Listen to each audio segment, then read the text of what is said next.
All right, ladies and gentlemen, welcome to the ManCave podcast, episode 2. I am one of your many hosts, All right, Abel. ladies and gentlemen, welcome to the ManCave podcast episode. That's annoying. Along with me is Aaron. Yo, what up, what up? We have Leo. Okay, And bye. then with us from far away is Wendell. What up? Yo. And then we have Chase. Chase, what it do?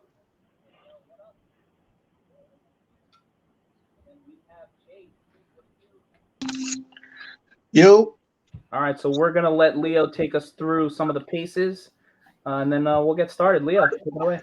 Yeah, welcome to ManCave 101. This is our podcast for everything nerd and everything ManCave. So first things first, let me get through all this stuff. The views and opinions of this podcast are our own. This is a private podcast. This is an 18 and over podcast. There will be drinking and they will be smoking. So put the kiddies to bed. At noon. At noon. Yeah, just give them a little bit of NyQuil. It'll be all right. Give them a 2-hour nap. Joking. First off, we would like to say rest in peace to William Hurt. He passed away this past week. He was in the movie Hulk, also Civil War, also what was that? Civil War and the Hulk, and He was in all those movies. Yeah, man. Every just- single one of them. in all those movies. And also we lost Brian Augustine. Brian Augustine was a writer for Marvel and DC. He wrote for the Flash, Detective Comics, also Detective Comics and Gotham Gaslighting.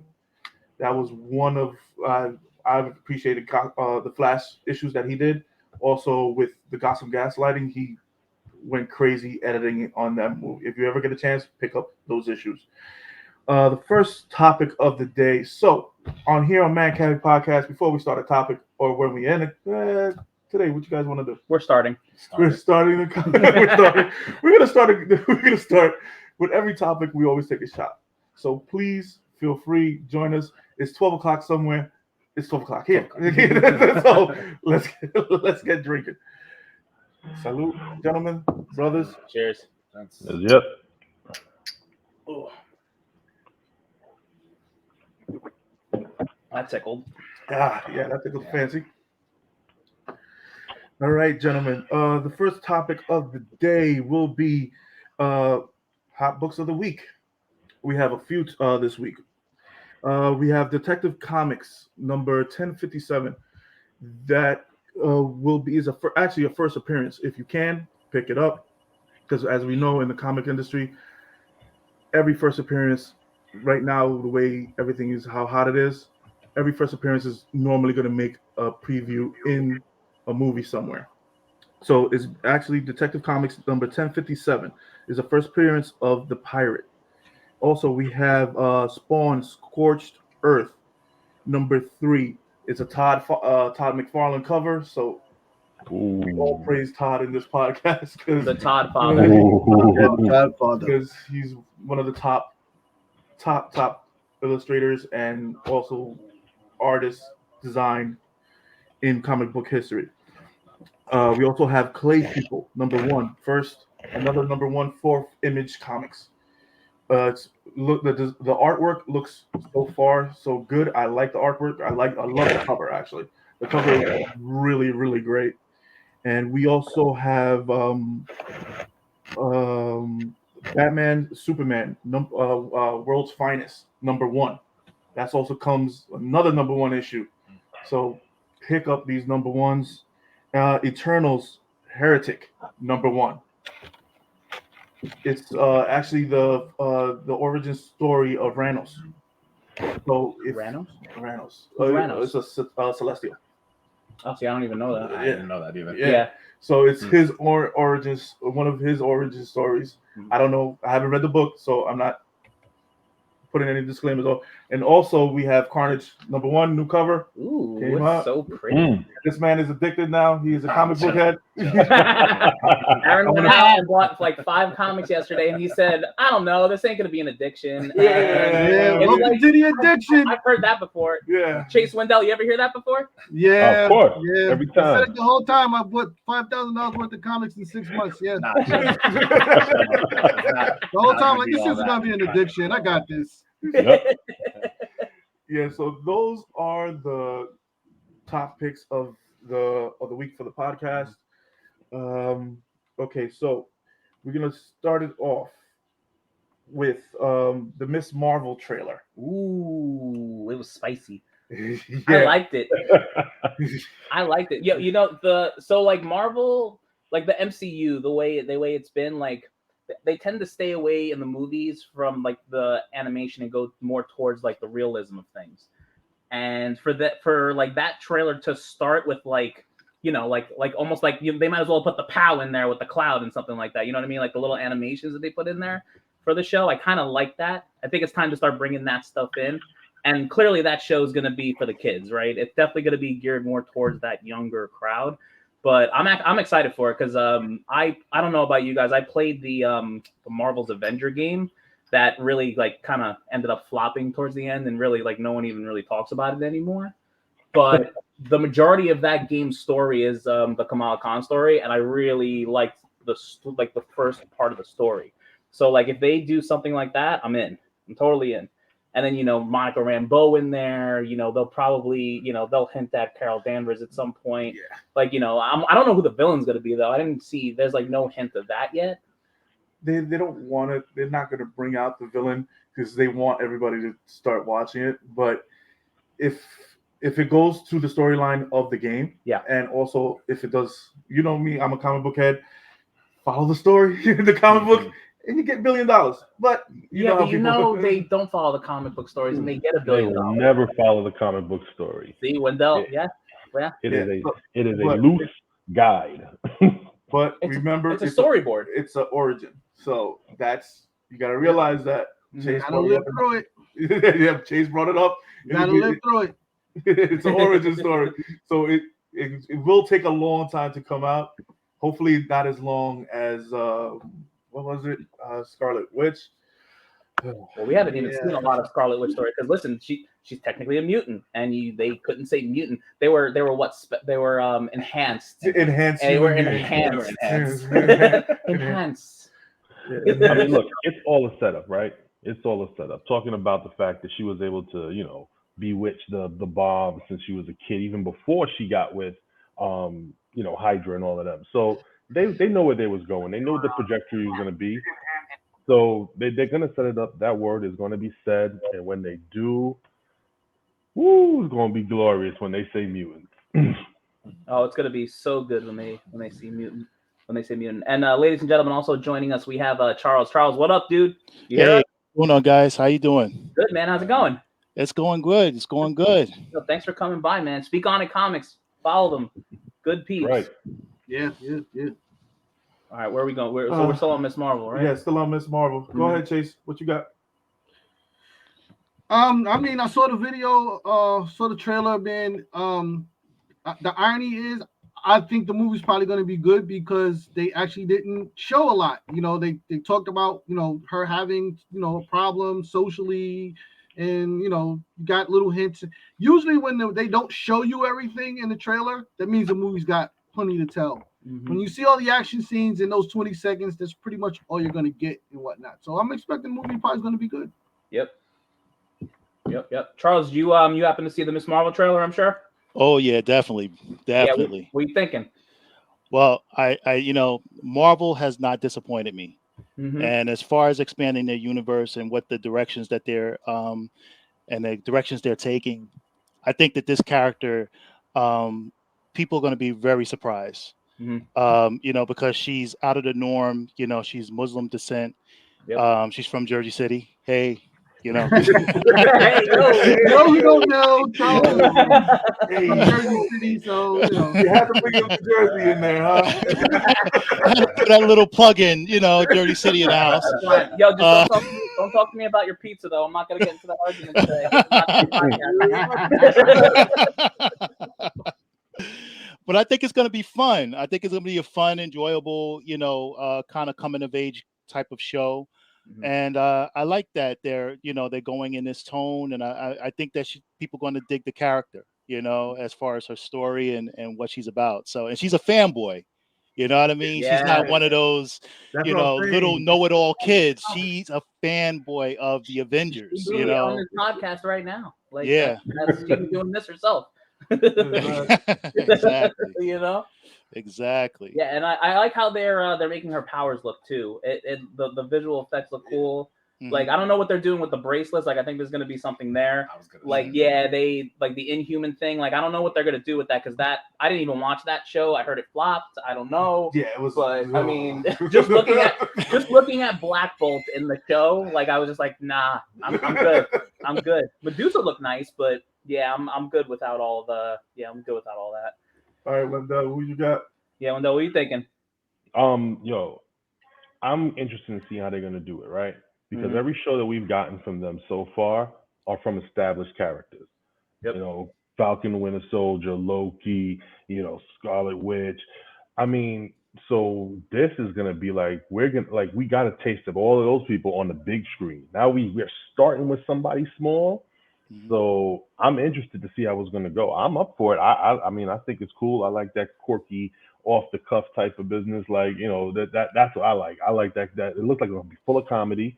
But unless you're gonna kick somebody's ass real quick, what I'm saying? So I want to see her do it. Yeah, I think what's cool about it is that it's a brand new character that we've never seen in a movie before, right? Even like I think the majority of the Disney Plus shows we've seen, right, it's been all new characters, all characters we've seen before. Yeah, right? Has it been? I'm trying to think. So Hawkeye. Well, Hawkeye, Kate They Bishop. introduced Kate Bishop, but it was off of an established Hawkeye. Right, So, but kind of moving into the next thing is like we're getting into Moon Knight on March 30th. We've never seen this guy. Yeah. Like Oscar Isaacs. Talk to me about Oscar Isaacs right now, because like, wait. We're gonna hold that one.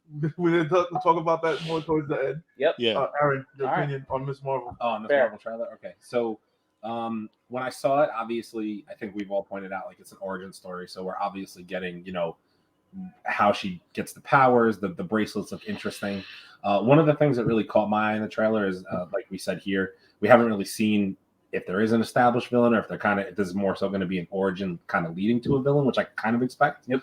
The one thing that really did interest me though was we did see hooded characters in the background of a couple of shots, and she wasn't in one scene. She was like kind of fighting them with the bracelets, but it kind of seemed like to me that's a direct tie-in to Inhumans. Right. To me, the interesting thing about Miss Marvel is what it could lead to down the road as well. So as far as, I think, like I said, Inhumans, Young Avengers, there's a lot of openings. And then obviously, I mean, we have the Marvels coming out in supposedly February of 2023. So I think there could also be a tie-in there as well. I mean, she might make an appearance. They'll probably throw her in the movie. They'll probably throw her in the movie at some point in time. Yeah, so that's what I'm excited to see, these new characters go into these movies. We're going to see them jump into movies and screen time and stuff like that. So I think it's definitely going to be interesting to see. I mean, I think we all said already, it kind of looks like it's geared more towards kids, which I also think is cool. I think Marvel has to keep it that way to get the younger generation involved, which is why I really see a tie into Young Avengers coming in eventually with Kate Bishop and Miss Marvel and stuff like that. So like, and that's to bring younger kids who are now starting to watch Marvel after this. I want to say Phase 4 is now basically almost complete. Right. So to bring like a younger crowd back into it with new Avengers and a new Hawkeye and a Miss Marvel and things like that. So it's gonna be interesting. But raise your children right. Way to attack every parent on the I'm podcast. attacking everybody. If you want to teach your children right, teach them the Don't comic just give them book. superpowers and let them out on the Take them street. to the comic book. Just go to the comic book shop. Support your local comic book shops, please. They're fantastic. If you've never been into one, it's addicting as all hell. And I a great agree. addiction. And a good addiction. And a good addiction. So like just when Aaron starts spending $1,000 on comic books a week, It's never happening. we're gonna have a series where Aaron reads comics. Comic books are $3 or $4 a piece For now.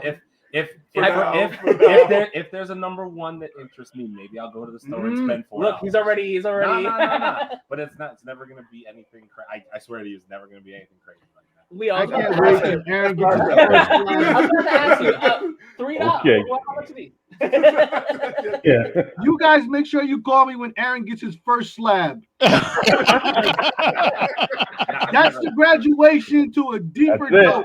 note. That's it. Read all the comic books. There's no big deal. I'm not touching these, but you know what I mean. Leo's Yeah, okay. What they all say. Then one day you walk past and you go, ooh, shiny. I have to have one of those. I saw a Spider-Man. I sent a picture in one of our group chats. I saw a Spider-Man comic in a case that was $500. I was like, y'all crazy. $500. Yeah. Okay. I was there last year. Wendell, when was the last time you said your crazy $500 comic? No. Yeah, right? Yeah. Next thing you know, you're going to find yourself sitting thing you're like, online, It's getting only an autograph. $500. Listen, I gotta everything. eat this It's all, month. it's all fun and games until you go to a Comic-Con and watch Nah. these men work. Nah. It's Word not up. a game. Word up. Yep. I literally. Hey. Yeah. We got this on video, Aaron. So when you pull that money out, right back to this on record. No big deal. I got you. All right. The next trailer we're gonna talk about. Actually, Shots Up. Wait, shots up. Yes, Shots Up. Wait, no, we're still doing trailers. We're on the same topic. You crazy. You see, Shots Up. It's a Sunday. It's What are we? Oh wow! Go after the trailers. After All the right, the trailers. next trailer is Morbius. Oh my god. Yeah, okay. Taking a sip of my drink. All right. So the next trailer is Morbius. Morbius. Interesting. Very, very. This movie, I think, is gonna hit big. It should hit. Wow, big. you think so? I think so. It should hit. Interesting. It should hit big. Interesting. Because you know why? Marvel has their hands in it. Yeah, I mean, listen, they do. They do. And the way that they've been delaying this movie for so many times, it has no other choice but to hit. Because if it doesn't, because this sets up a lot. Mm-hmm. You got a new Spider-Man villain that almost basically can't die. Is that how he? I know a little bit about Morbius, but not a lot. That basically almost can't die. That Spider-Man can't figure out really quickly. Maybe a Blade tie-in. Yes, that could be. Yeah, that could be the best. And if you can't kill him off, and Marvel doesn't like killing off villains that quickly unless it's the end, like Endgame. So hopefully they're doing this to the specifications that I'm praying. But so far, everything, the visual effects in the movie are sick. It looks. It does look good. Sick. It looks better than when my favorite movie, Daredevil. Are you talking about the Ben Affleck? Yeah, Ben Affleck. Also the best Batman ever too. Affleck. We're not ready for that. Oh, we're not. No. Okay, I'm getting off topic. So I think, oh God, see how it's pissing me off, and I'm trying to control my language. I'm trying to control my language. I'm trying. There you go. So I think it's gonna be a hit. Stop cursing, Leo. Just stop cursing. Alert. Language. Cursing alert. Fuck it. All right. I'll talk about it. I like Jared Leto. I'm very excited about him. I wasn't excited about him as the Joker, but I know he's a great actor. And this role seems right for him because there's actually some depth in this other than when he was in Suicide Squad and they cut out like everything he was doing, like everything the guy was doing. And I'm dying to see the connection to, is there a Spider-Man in his world? He's obviously in the Venomverse because he has that whole I am Venom thing in the trailer. like, is there a villain? What's the villain? Like, but just like, saying, Andrew Garfield wants to fight an alien. Maybe he fights a vampire. I was gonna instead. I was gonna save the Andrew Garfield stuff for you because I know how you feel about that. And honestly, Andrew Garfield, you mean because it would be cool to see Andrew Garfield fight somebody that's actually decent? Literally. Wow, let me find my shot face on that one. Literally. Yeah, we can talk about that subject for a while too. But no, honestly, I want to see which world it connects in, how they connect this to the MCU. Like, because they're obviously, like, you can't bring Morbius in and not connect Blade to him. It's just, it doesn't make any sense. Vampire killer. Right. It's like, it makes a whole lot of sense. Yeah, the tie-in's obvious. I think this what I'm kind of learning is that certain Marvel movies and shows are actually the story, and then some are bridges to other stories. So I'm curious to see if Morbius is a bridge story or an actual story. Does it take off into its own universe, or is this just the way we get between hallways? And they definitely have some explaining to do because, like, how is Michael Keaton in this movie? I was gonna bring up the Michael Keaton thing. I was gonna say the thing that interests me is in multiple trailers now we've seen Michael. We haven't seen Vulture, but we've seen Michael Keaton. So it's like now I brought it up to these guys because obviously Spider-Man, this last Spider-Man movie opened up a whole lot of things. So like my thought process is that this Michael Keaton's Vulture somehow got moved into that Spider-Verse, quote unquote. We'll call it that, even though it's really not. But he got moved into that Spider-Verse because, I don't want to spoil movies or anything, but there was like an arranging of people who knew who Spider-Man was, right? So sorry, spoilers if anybody didn't see Spider-Man. It's unfortunate. Please go see Spider-Man. Yeah, like, what are you even doing? Why are you even here if you haven't seen Spider-Man? But we saw a shifting of characters. So it's like, to me, they could explain it as, well, we took Michael Keaton's Vulture and we moved him into Morbius verse, which is maybe Andrew Garfield verse, maybe Tobey Maguire verse. I don't know. Nobody knows at this point. We're gonna open it up and kind of see. Bring me Garfield. But yeah, like I'm in on it. Just so everybody here knows, I'm an Andrew Garfield guy. Like, so I feel like Andrew Garfield didn't get the justice he deserved as a Spider-Man. Vengeance. Nope. Just kidding. He didn't get the justice he deserved. Man, we're gonna have a conversation today.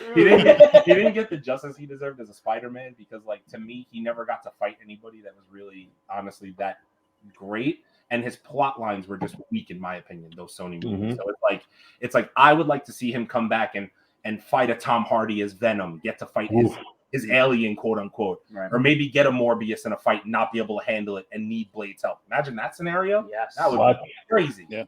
You know what I mean? Like, there's so many ways they could go with it. It just opens up everything. So yeah, and shout out to my sister Dawn, who says even I saw Spider-Man. So if Dawn is seeing Spider-Man, y'all are missing something, man. I don't know why you're here. So all right, Wendell, hit it. Wendell, what do you think? Listen, Morbius. Again, yeah, I'm like Abel. I'm not too up on Morbius. I know who he is. I know what he can do. But for the movie in itself, yeah, it looks great. Again, it's gonna be another intro movie. But yeah, I'm with Aaron. Like, there's a large possibility for a lot of crossover eventing to happen with this. I mean, yeah, just the fact that Vulture's in this movie says something where it took place, right? Because we're not saying he's not in the MCU, right? He can't be in MCU. So where is he? How is it like? But is this even the Vulture though? Right? It's is this even Vulture? Like, is this Michael Keaton playing another role? Right? Now you literally have to say, is this a variant to everything? Exactly. And that's what the whole Spider-Man movie kicked off. Yeah. So I'm excited. I'm gonna be in the theater to go see this. Yep. And because I'm interested in it, and I'm a fan. That's what I'm gonna do. But yeah, I can't wait to see what's gonna go down with this one. Yes. All right, Chase, what you got?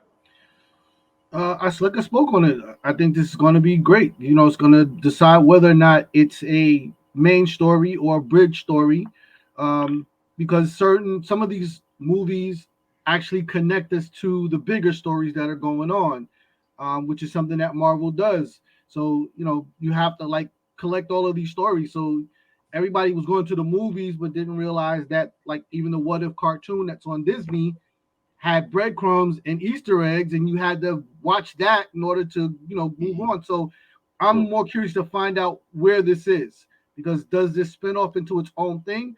I agree. it's a no-brainer. Blade has to show up at this point. But then where does the story go from there? Because is it Blade against Morbius, or is it Blade teaming up with Morbius, or is there, yet another angle that we have to deal with and whatnot? So I think it's going to be good. It's just how good. The effects, the special effects and everything look absolutely crazy. Yeah. Yes. Really That subway scene where he's flying around, like, crazy. Yeah. Crazy. I'm in. All right, Charles, what you got? Well, I'm very excited because I think this is going into the realm of Marvel's more horror genre, and I think that if I'm not mistaken, they was looking to do a now. If you guys noticed that Disney Plus now they have the Daredevil, the Punisher, all those shows on there, Yep. and I think what they want to do is they want to try to open up the door for more edgier stories. Yes. And I think they're going to go into the horror area. And I think in October there was talks about them doing a lot of horror type of characters. So I think this is the bridge to that. We're going to probably eventually get maybe the Tomb of Dracula stuff, maybe some Werewolf by Night stuff, which would be awesome. I've been a big fan of those comics. Maybe we'll get that proper Ghost Rider we all looking for. You know what I mean? Like, Proper Ghost Rider. Hey, yeah. So Marvel, please.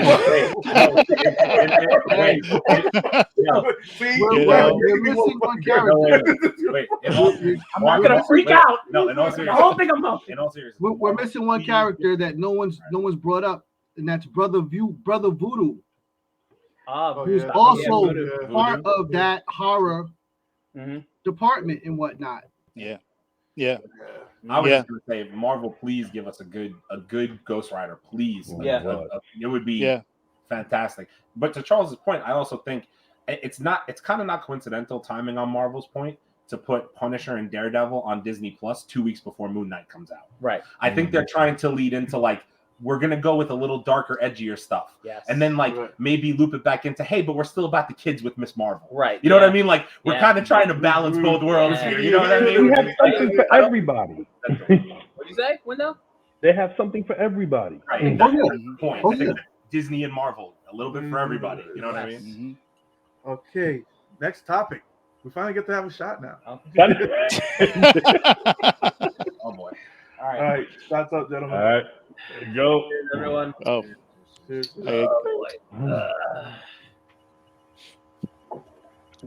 I'm excited for this one. All righty. We're bringing up a new topic on ManCave on the ManCave podcast. We're bringing up sports, and to head our sports division, it is Fly, Eagles fly. Let's go. Oh God.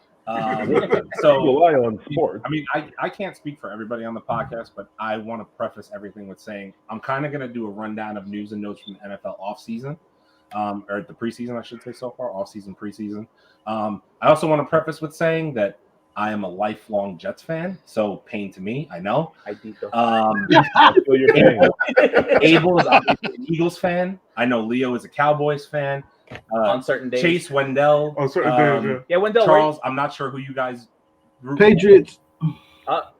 Chase is a Patriots fan. Wendell, where you at? We can mute Well, Chase. you know, I share my pain with Aaron Gang Green, baby. I share my pain with Gang Green. Let's go. Yep, Wendell's a Jets fan. There What about we you, go. Charles? There Where we you go. at? You know, it's so funny. I'm not like a big follower into the the sports, but I will say I was a big San Francisco fan. I will say that. 49ers. There we go. Niners. So Yeah, the only thing I took out of this was we can mute Chase the rest of the stream. Wow! Oh, we're gonna do a fight. Chase, you a Patriots fan? My guy. That's all right. We understand. So some people's feelings have been raw the last 3 years. He's not wrong. I understand. He's not wrong. And it's actually fitting that we start there because I'm going to start with my first topic, which is Tom Brady retiring for a grand total of 40 days before deciding that he wanted to return for his 23rd season at the age of 44. Does anybody have anything to say? Yeah, it's not fair. I made a post about how he was the greatest of all time. I sucked it up and said that, and now he's back. Right. And I'm gonna have to say it for the second time. So I'm annoyed. That's me. Nope. Listen, I'm going to tell you something. Here comes Chase. These guys go home and realize that they don't want to be home. Oh, but Giselle, you know, Yo, he like, has Giselle. That's passionate. I feel very passionate about Giselle. Passionate alert. Passionate t-shirt at some point. It's gonna have to be. Think about it. How often is he normally home? Not a lot. He's on the road. They've got training. They're traveling. When you finally go home and you see what's going on when you're not there, you decide as dad you don't want to be there. So it's a lot easier to come out of retirement. He's like, The thing that I'll say that interests me about Brady returning is that I know he said, like, I don't know if a lot of people saw what he, like, obviously, just so everybody knows, I'm like kind of an NFL nut. I want to say, like, I follow everything. One of the first things that came out was that he said we have unfinished business. And the thing to me is that if you really look at the league, right? So I'll be completely honest with you. The Buccaneers got a little worse this offseason. They lost some pieces. They did retain some pieces, but also they lost some things. But the NFC, based on a bunch of the stuff I'm about to run down, is pretty wide open. Like right now, you can look at, the Packers, which we'll get into Aaron Rodgers in a little bit. And, you can look at a bunch of other moves that were made, and really, like, the Cowboys seem to be a contender in the NFC based on their roster. We'll get there. But I'm just saying, the NFC is kind of wide open, and basically how the offseason went, the AFC basically got stacked. So, like, it's what Brady could make a Super Bowl, in my opinion, no problem. So I get the unfinished business, note that he said, and the rest of the league also took it to heart. Like, the NFC's open, and not for nothing, Brady and the Bucs could take it again, the NFC, and get to a Super Bowl easily. No, they can. Easily, 100%. Exactly. So my next topic is going to be Russell Wilson was traded from the Seattle Seahawks, leaving behind a legacy of 100 wins for the Seattle Seahawks franchise over the course of 2010 to 2020. That's a big deal. And only the Packers, Patriots, and Steelers won more games in that span. So Russell Wilson leaves behind a complicated legacy because he also won a Super Bowl in Seattle. Yep. Even though he might be known for letting a Super Bowl go and not giving Marshawn Lynch the ball at the goal line. There's a lot of things that you can even that. There's a lot of things that you can leave behind. He leaves behind a complicated legacy, but at the end of the day, Russell Wilson's a top 10 quarterback in the NFL. He's a really good player. He's a Super Bowl champion, and now he moves to the Broncos, which only again stacks the AFC, in my opinion. Right. So, anybody have a thought on Russell Wilson leaving the Seahawks? I mean, that's a big one. Like, I thought he was going to stay there and retire, to be honest with you. Yeah. Like, the way he was, like, winning and the way he has been and played, I didn't see him leaving there. Right. I was shocked with that. But also, Seattle hasn't brought in nobody to help. Right. Seattle's biggest issue over the past couple of years, which I don't want to get into a whole Seattle Seahawks conversation, but they never got Russell Wilson offensive line help. Right. They got him wide receivers and they got him weapons and they got him a good defense. But you have to remember, they had the Legion of Boom back in the day. All those guys one by one either left or retired, went elsewhere else and signed contracts. So, like, the problem is the issue that happened is once you start paying quarterbacks big contracts after those rookie deals, it becomes an issue because you can't pay other guys on the team. So you have to let Richard Shermans of the world go, Earl Thomas's of the world go, and then you hurt the team, and then you never get him an offensive line. Yep. You can get him all the wide receiver help in the world, but the dude doesn't have 5 seconds to throw. There's nothing you could do. Right. You're in a stuck spot. Yep. So I felt like this was the only move for Seattle to make because they're paying him $40 million. Right. So it's like, it's either time to move on and reset, or you keep going the way you're going. And at that point, you kind of ruin Russell Wilson's career. He got hurt at the end of last year. I don't know if anybody noticed. Hurt his finger. He was out for like 8 games. The Seahawks won 5 games. So it was like a mess. Yeah. So it's like you either have to decide, push the reset button or not. Right. And it's like, Speaking of which, didn't someone hit the reset button very recently? What team did that? What team hit the reset button? I'm getting there. I'm getting there. All right, what else we got? So my next thing was quietly and without a lot of the league noticing, the Cincinnati Bengals went ahead and fixed Joe Burrow's offensive line. Nice. They got him a center and an offensive guard, both of whom led up a combined 4 sacks throughout last season. For reference, the Tennessee Titans had 8 sacks against Joe Burrow in the AFC game that they played, the first division game. Okay. So these 2 guys led up less sacks than the whole line did last year. Nice. So, like, the line was a mess. And Joe Burrow is one of the best young quarterbacks in football. And again, for reference, Burrow was sacked 70 times last season in the playoffs. Dude got hit and coming off an ACL injury the year before.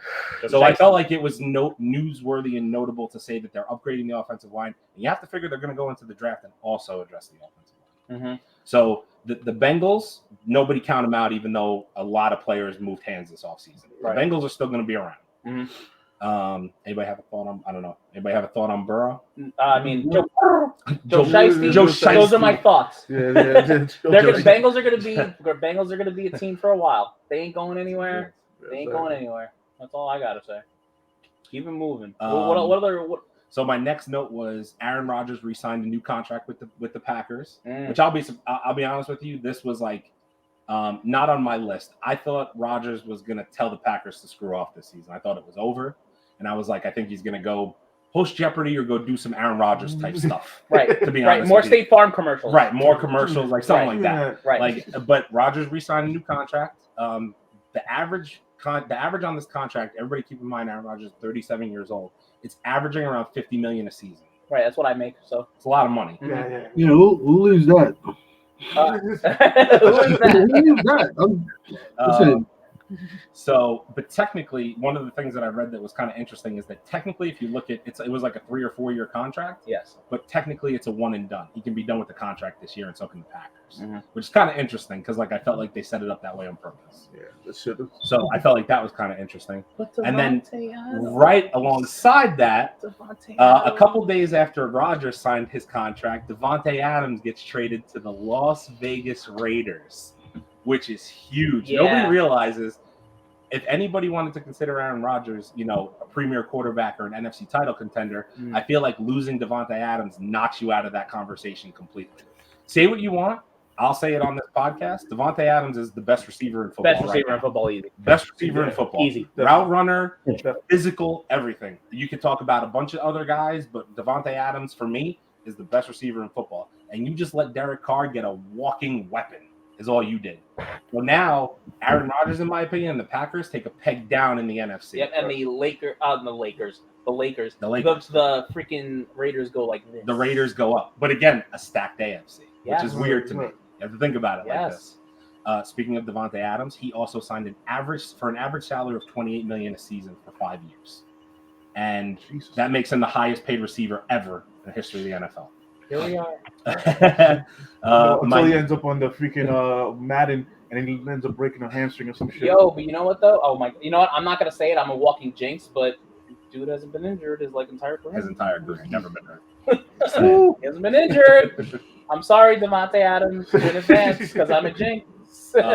My next two notes were kind of on AFC contenders, if you will, that I thought was interesting. So, the Los Angeles Chargers made a trade for Khalil Mack from the Chicago Bears, and they also signed cornerback J.C. Jackson from the New England Patriots, who has 25 career interceptions at just 26 years old. So the Chargers have an up-and-coming young quarterback on a rookie contract, which you can kind of see this is the way the NFL is going. You're going to build around your quarterback with a rookie contract and hope that you can get the team around him to win a Super Bowl in that time frame. Yep. So to me, that was interesting because that defense is fantastic. Let me see here. So my next note was the Buffalo Bills signing Von Miller. Kind of thought it was interesting because Von Miller is a premier pass rusher, even though he's 33 years old. How long has he been in the league now? A long time. Yeah, he's right. 33 He's been here years for a old. while. And he won a Super Bowl last year with the Rams, but he signed with the Bills, who were already the number one defense in the NFL last year. So it seems like a problem. The Bills, that Chiefs-Bills game was ridiculous. The Bills are a problem. So I went through a bunch of topics like Chase, Wendell. Do you guys have any thoughts on any of these things I brought up so far? I can say, these moves are crazy. I'm gonna start watching football just to see how all this turns out for everybody. I ain't gonna lie, I took a break for a couple of years. I wasn't into it. Same. I stand with Cap. But it's been a minute, and I'll get back into it. But it sounds like it's going to be an interesting year coming up, man. I just want to see what Brady's You're going to do, man. you're also a Jets fan, so you'll not be missing much. Don't worry about that, man. All right, we got so much Go time. to the left. Go to the left. Go to the left real quick. Hey, listen, Go to the left. listen. I got news and notes. The Jets aren't on here, but they quietly had a good offseason. I'm not going to talk about it. What happened? I'm not going to talk about it because I'm not a homer like that. It's fine. Yeah, whatever, man. And this is where I think it gets really interesting. This is my last topic as far as sports go, but this to me is the craziest thing about the offseason so far. So two things: the Dallas Cowboys traded away wide receiver Amari Cooper to the Cleveland Browns. Ding dongs. That's what they do. So Freaking Amari Cooper is a number one receiver. He's awesome. He had 8 touchdowns last year, 5 the year before, 8 the year before that. Love me some Cooper. He's a great wide receiver, and the Cowboys gave him up because they couldn't afford him anymore because they overpaid Ezekiel Elliott and Dak Prescott. No comment. I'm hanging with That little Ewok. That little Ewok. And Ewok is being nice. Let's be honest, he's a gremlin. So that was wait, we're not done with the Browns weren't done though. Let's put it that way. The Browns then traded for Houston Texans quarterback Deshaun Watson. Deshaun Watson, a top 5 quarterback in the NFL, call it what you will, traded for 3 first-round picks, 2 later-round picks, and then got a fully guaranteed 5-year, $230 million contract from the Browns. Yes! So what I will say is Deshaun Watson is obviously he's a phenomenal talent. He didn't want to play for the Texans anymore. He made that publicly known. And then also, coincidentally, there were 22 accounts of sexual assault brought up against him by the Houston Texans and a myriad of other women here and there. Right. That's all I'll say. So to me, listen, He's gonna need that money for lawyers. Right. Right. And listen, the criminal stuff is done, but the civil suits are still there. And I'll leave it to you guys at this. I'll let you guys discuss after this, and I won't interject. To me, if everybody can play and everybody gels, the Cleveland Browns are probably a Super Bowl favorite. That's all I'm gonna say. That's freaking crazy. That's Like all the I'm fact gonna say. that you could even say that in like my lifetime, I don't even know. I mean, Yeah, they're gonna be a Super Bowl favorite. Just alone. I'm gonna start here. First of all, Brandon Perez, Jets making moves on the radar. Thank you, Brandon. Yes. Yes. So there you go. Let's get you guys happy J-E-T-S. for a minute. Let's get you guys happy for a minute. Second of all, I am very curious on the Browns this year. That Deshaun Watson move was crazy. Crazy. The way they treated Mayfield, terrible. Still hasn't been traded yet. Still hasn't been traded. Still on the team. They have picked up 2 quarterbacks because they picked up who was the backup They picked picked up?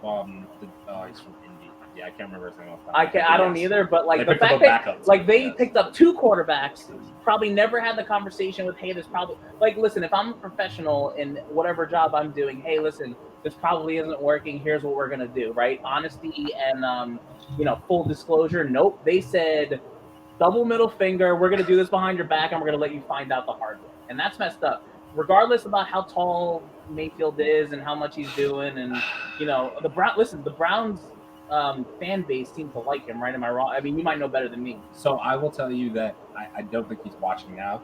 Right. But I also do a podcast on the side with a Cleveland Browns fan, which I will I'll post in one of these eventually. You guys can find me doing a full NFL breakdown with my buddy Zay. But he's a big Browns fan. I will tell you that from Cleveland, Baker Mayfield is loved because they fixed the team for the first time in a long time, brought in Baker Mayfield, and he was about being in Cleveland, whereas a bunch of people weren't. Right. So he, like a lot of people, there's a lot of franchises out there, and the Browns are one of them that have been considered a poverty bottom feeder franchise, right? So Baker brought excitement to that team for the first time in a long time. Yep. And now they said, we've seen the experiment for 3 years, and we're ready to move on to something bigger and better in Deshaun Watson. So to me, even though some people call it a slap in the face, at the same point in time, the NFL is a business, and you have a limited window to win a Super Bowl. And the Browns just made their window the next 3 or 4 years with Deshaun Watson and Amari Cooper. Call it what you will. Yeah. No. Listen. They have that stacked. That's it. Baker Mayfield wasn't doing it. It's time to move on. This is a business. Good luck to him wherever he goes. He's going to get traded the next couple days, and we'll see. Right. But, I get where the Browns are coming from as well. So that's all I'll say about that. Yep. All right. Anybody want to talk about What else is going on in sports? Anyone? Wendell, how you feeling? How do you feel about that move?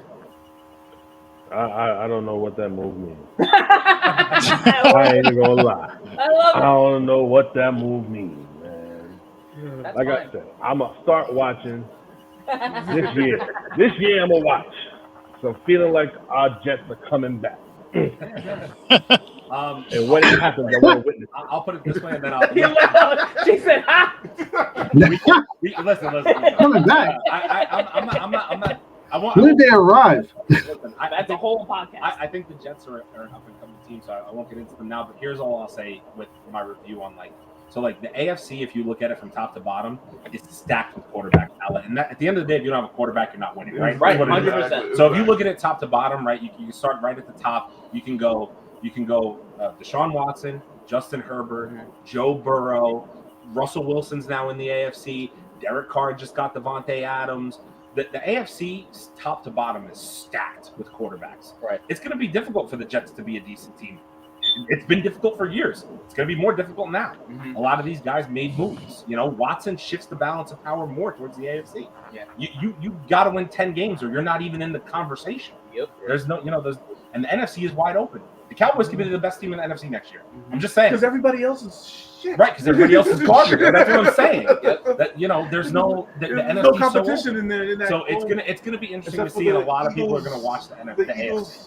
Yo, the Eagles ain't do shit. The Eagles ain't do shit, man. We signed like one person. We signed one guy. We signed one defense, right? We signed one defensive guy. But Jeffrey Kendall has a point. Stafford signing is a big one. Stafford got an extension. That was dope. I love me some that. Stafford. Give him all the money because that poor man served time in Detroit. He did. He served time. He deserved every penny for doing time in Detroit. That man served time. All right. Next topic. It's a hot one.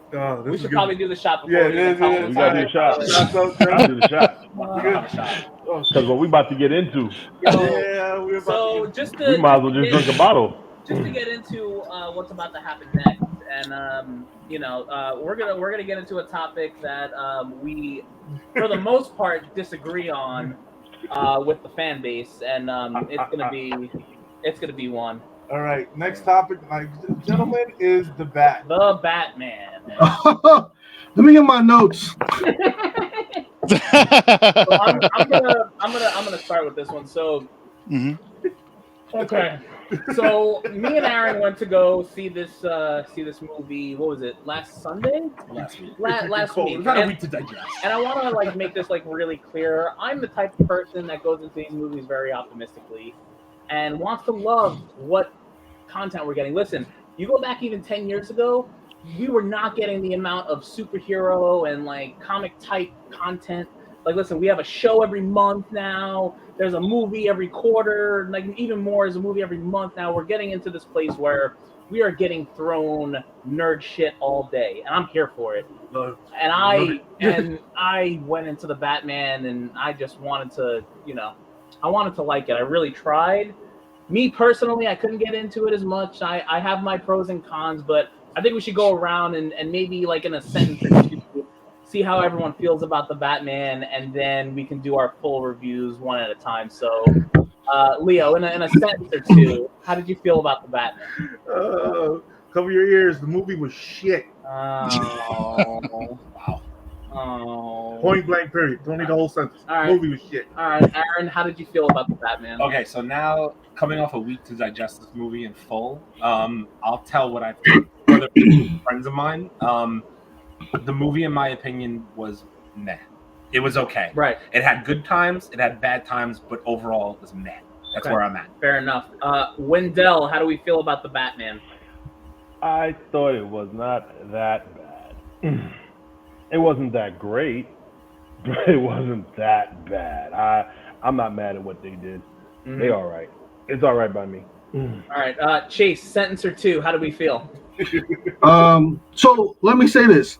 I thought that the story was good. I thought the movie was good, but I don't think it should have been a Batman movie. This movie reminded me of Seven. Yeah, I know. Yep. What's in the box? As a more generic dramatic thriller or whatever you want to call it. It was a great movie. As a Batman movie, I got a lot of problems that I got listed here. We'll talk about it later, I guess. Awesome. All right, Charles, hit me. A couple sentences. How do we feel? I thoroughly enjoyed this film. Nice. Like, this was the Batman I've been waiting for. But this is how a lot of people feel, It is. and it's Right.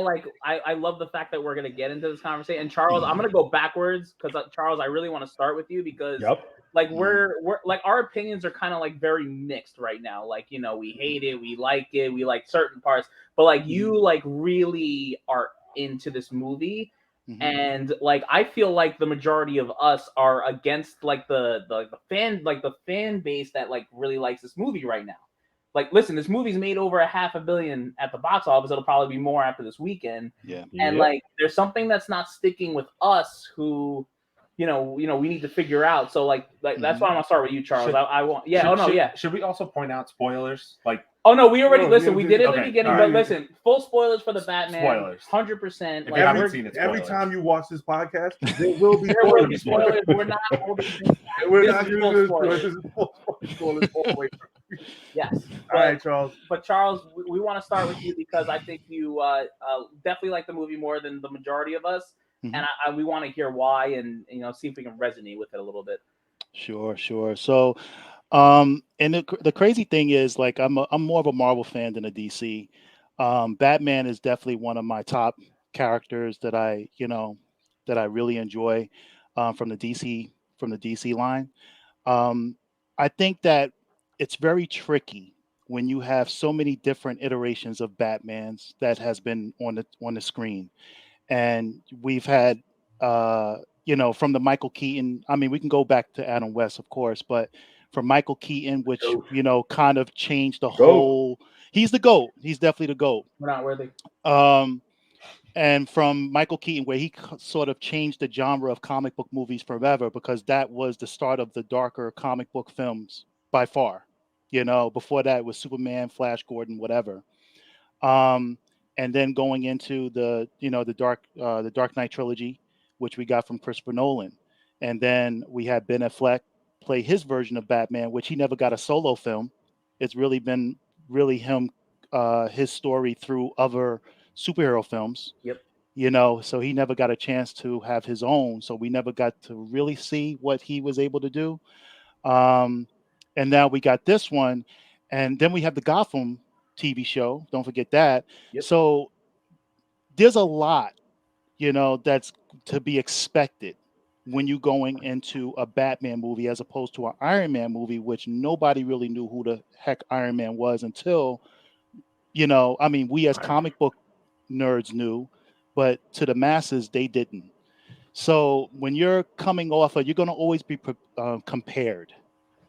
And I think that with his version, what Matt Reeves was able to do with this version, this is Batman year 2. He's going to make mistakes.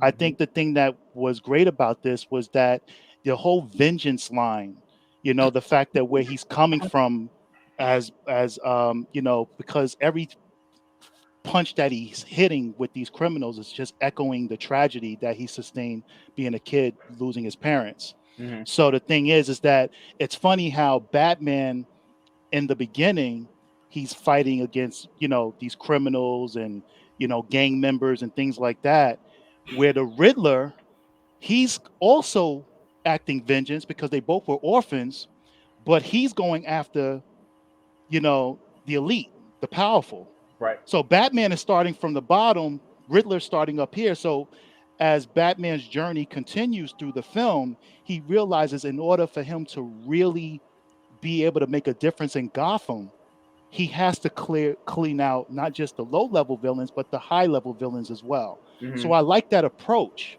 He's going to make mistakes. He's a young Batman. Right. You know what I mean?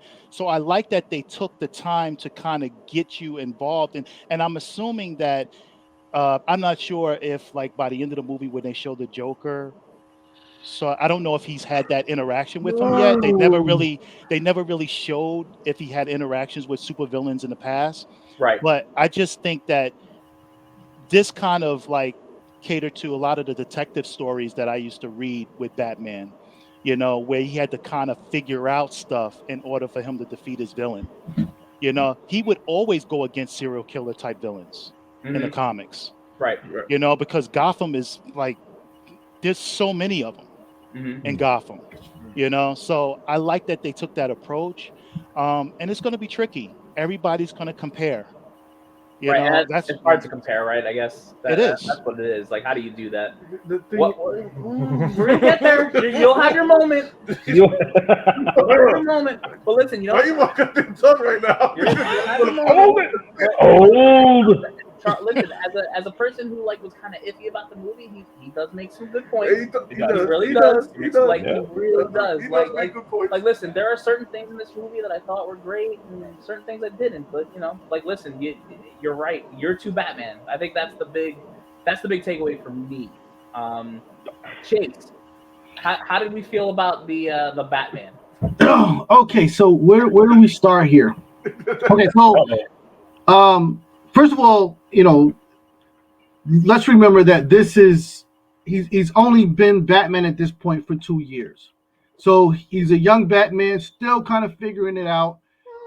According to the timeline, the actual timeline now, he's had exposure to League of Shadows, which I think they've actually written out of the story because they made it seem like It feels like he only got training from Alfred, and now, you know, which kind of explains why the fight scenes are so you know, the fight scene, there's no real Batman style in the fighting here. There's just a lot of punch violence, if you will, and a lot of times it seems like he's really like, you know, having to put a lot of effort into something that the actual Batman would have cleaned up in 2 seconds. So I just got issues with that. Can we talk about the bomb? We talk about the bomb. So I'm sorry for all the people. Spoiler alert. oh, we did it. Oh, listen, F everyone. If you're here, you want to If hear. you don't want to hear about this, plug your ears. So someone's head blows up from a grenade in their mouth, and you're looking dead in their mouth, but you still have a face, and your ears are just ringing. When if it was strong enough to blow his head off, you shouldn't have a face. So I mean that was an issue. Him and Alfred's relationship was disturbing to me. You know what I mean? Because at this point, Bruce Wayne, this thing happened to Bruce Wayne as a kid. He's now obviously a grown man. He hasn't worked out the emotional things, but at this point, I don't understand how Alfred managed to train him when it's clear he can't concentrate. You know what I mean? The entire film, he's trying to figure out what's going on. He has half of the answers. And in fact, Selena Kyle was more Batman in this movie than Batman was. I'd like to take this opportunity to talk about how very passionate. Oh my God! Passionate alert. Lenny Kravitz can ruin my entire life. I'm completely fine about it, and it's gonna be okay. I'm sorry, Chase. I didn't. Oh, go ahead. That's okay. I understand. Just Selena Kyle was the actual character in the movie that actually. I just want to tell you that Robert Pattinson's hair in this movie protected his face from taking any damage. That's all I'm going to say. Right. On the count of three. 1, 2, 3. His hair, like this protected any damage from happening to the face. I'm just letting you know right now. Underneath Selena Kyle was the only character that actually knew what they were doing, actually had a goal. Her fight scenes were a lot more cleaner than Batman's, which I didn't understand. I agree with that, actually. Okay. That's a hot take, right? Hot take. Commissioner Gordon. Okay, so this guy is the commissioner, and you know the chief of police and these guys are talking to him like they send him out to go get bagels when they want to, which I didn't understand. They're like, I want him done, and I want that. They're like bucking off orders. Like, this guy's the commissioner. Who are you screaming at? Who are you talking to? He's like, you know, it just like I don't know. I hated the Riddler. His costume, as a serial killer in this movie. Oh, okay. Yeah, remove the name Riddler, give him some other name, he'd be dope.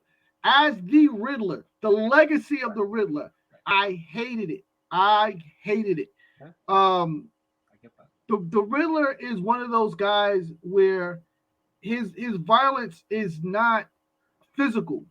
He's not a physical a villain. So the fact that he's running around, hitting people in the head with a hammer and all that. The last cop that he put the grenade in the mouth is more the Riddler's type of violence and whatnot. So I just didn't like that. This was not the best Gotham ever made. Let's just put that on the table. This was not. I have talked to so many people that love this Gotham, and I'm not there. This was Chicago in the rain, literally. There are places. If you've ever been to the west side of Jamaica Avenue, underneath the J train, this is what it looks like. Yeah, I know about that life. I don't know about that life. Yo, this is what it looks like. Hey, don't make me pull out video camera footage. I grew up in the mean streets of Levittown, so I don't know. Okay, this is not the best Gotham ever made. Gotham is a massive place with massive history, statues bigger than life. There's columns that look like buildings. This place was definitely not that at all. I love the Batman's costume. The first costume that's not bulky. He doesn't look like he's wearing, a train and whatnot. So I love that they slimmed his costume down. He could actually move in it. He just needed it just needed a little bit more enhancing. That much was it. Other than that, I thought the overall movie was good. I just don't think it should have been a Batman movie. They should have just, made this a serial killer movie. Took him out of the costume and then just went from there. If they would have just called it Gotham, would you have been more inclined to feel a different way than if they called it the Batman? I don't want them to put any kind of relationship to Batman on this movie because it's just like. Listen, there was the movie 7, call us 8. I don't care. Call us 8. Call us 8. You know what I mean? Call us 8. You know what I mean? Call it 8. Call it 9. I don't care. You can make this the prequel to 7 and call it 6. But no relationship to Batman. It's and I kind of feel the opposite of Charles in that Batman as a detective in this movie, kind of fell short to me. He didn't have the answers that he should have had when he should have had them. He kind of had answers when he shouldn't have had answers, but then it's like, okay, how about now? It's like, oh, I don't know what's going on. And then it's okay though. Alfred had the answers though, so it's fine. Yeah, it's I don't know. People didn't understand something about the relationship real quickly with Alfred and Bruce. He is a resource. Alfred has always been a resource. He is the one that allows Bruce Wayne to become Batman in the proper form and in the proper consequence. He is his ego, but he's also a guideline to keep Bruce from going too far. So they cannot have a fractured relationship. If they do, at this point, this is where Batman crosses the line and somebody gets killed, which is completely outside of Batman's guidelines. So, the whole relationship with him and Alfred to me was just a problem. Alfred is the center of everything that makes Bruce Wayne Batman. You can't pull them apart. That just is too much. That's it. I had enough. That's enough. All right. Well, I get you guys. A lot of opinions about this movie. Yeah, I get. All right. I get it. Wendell. Yeah. All right. How do you feel about this movie? Okay, so I'm leaning more towards Charles' side, even though I do have my fair share of issues with the problem. A lot of it is what Chase brought up. Yes, you can't take a bomb to the face. I don't care what nobody says. You don't have anything protecting you there, man. But then you got hit with a 12 gauge shotty and then you down for the count. You need a shot of adrenaline after that? I didn't understand it. However, I did enjoy him. I did enjoy this Batman, this version of Batman. It is year 2. Was he the world's greatest detective? Nope. However, he got made fun of by the freaking Penguin. He joked on him because he was dumb. And overall, I think everybody misses it. He loses. He failed at what he's supposed to do in that situation. The Riddler won. He blew up the bombs. I mean, he didn't get to kill everybody, but he did blow up the bombs. He flooded the entire city. Batman lost. I dig it. Year 2. No, he's not polished. He has he's not using the skill that he should have according to the comic. He should have the skills to handle people. But this isn't. I've given up on movies giving me what the comics give me. All right, I'm done with that. It's not happening. Okay? That's why we had 2 versions of Dark Phoenix and it sucked. That's a different story. And I'm gonna call back. No, I'm taking this movie as it was. Batman was okay. Some of it was stupid. I didn't like the whole Fast and Furious. I know you got the song, right? Family. I'm gonna talk a lot about that scene, but keep going. I mean, but it's like I dig it. I dig what it was.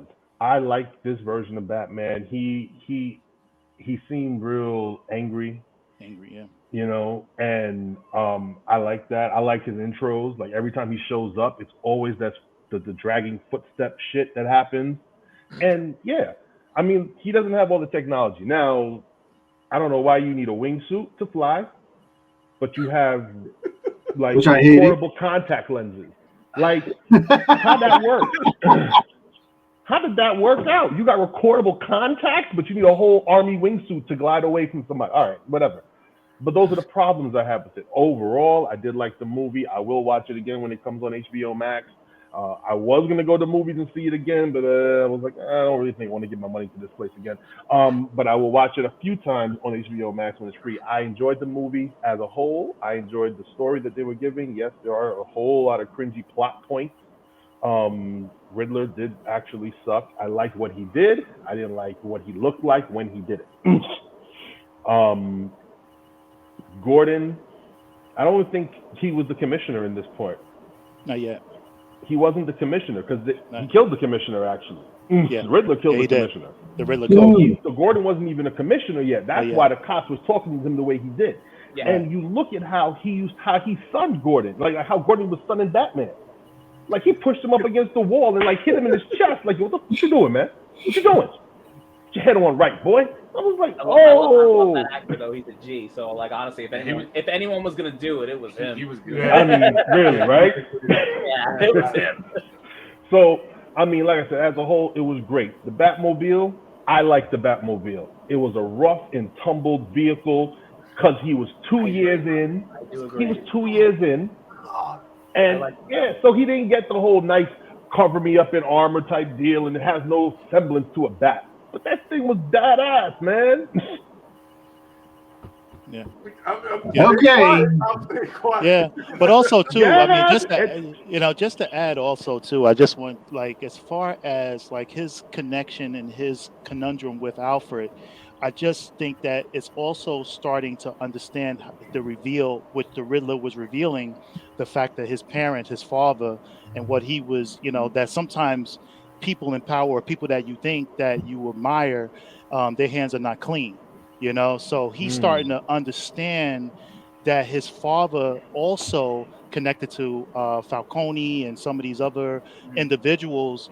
And I think that by the end of the movie, because you can tell that he was more disconnected from his Bruce Wayne persona and more Batman. But I think now he understands by the end of the film that he has to, in order for him to clean up Gotham, he has to embrace being Bruce Wayne and use those abilities as a businessman to also clean up Gotham. I mean, Alfred told him that. Alfred did tell him that during the movie. Yeah, he did. Yo, man, you can't just keep going out at night. I mean, and he did the same thing in the Nolan trilogy. Like, he still had to learn from Alfred, like, yo, you need to go be Bruce Wayne, be a billionaire, go do something crazy. Yeah.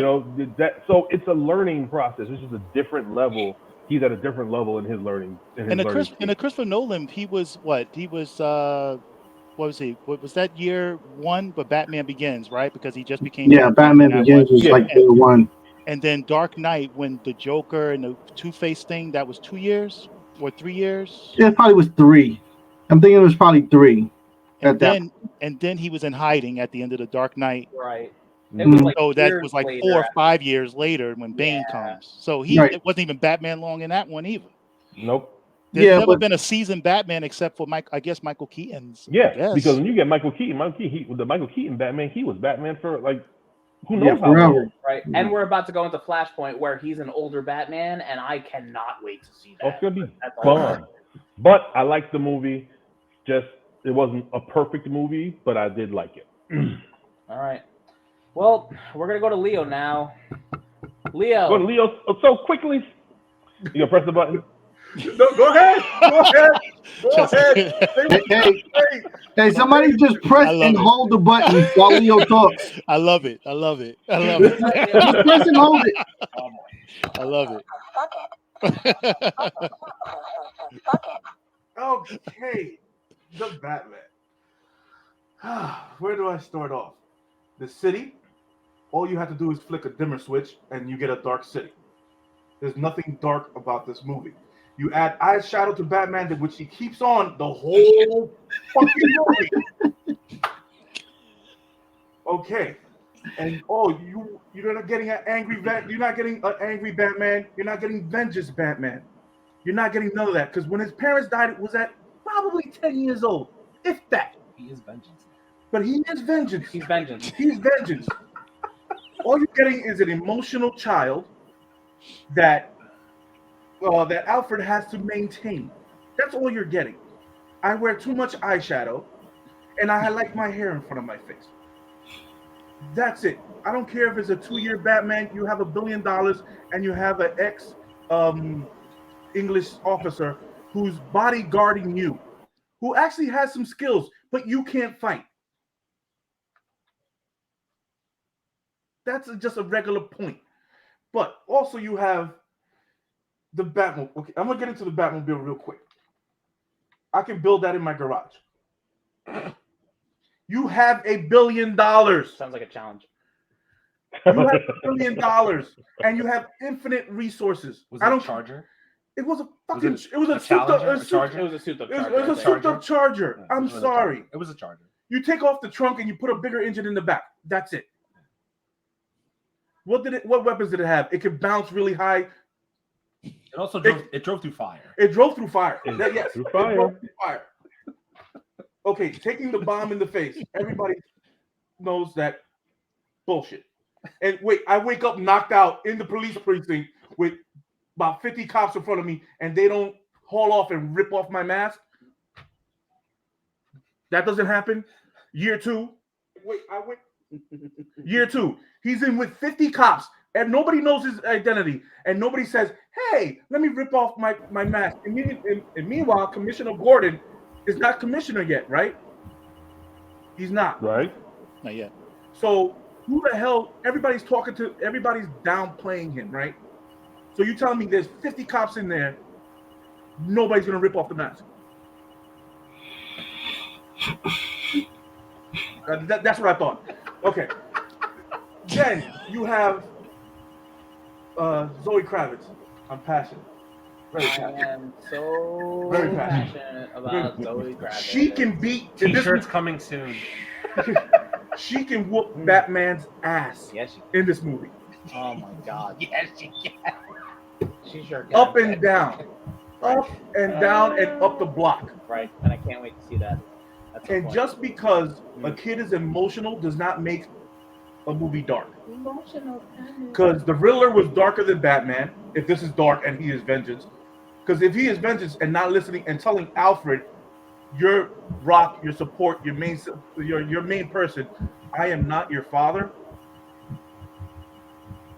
This kid needs a Ritalin and whatever else drugs that they give these kids nowadays when they're too sensitive. Oh boy. I'm sorry. We're talking about the Batman. He's supposed to be dark, mysterious, and be able to whoop everybody's ass.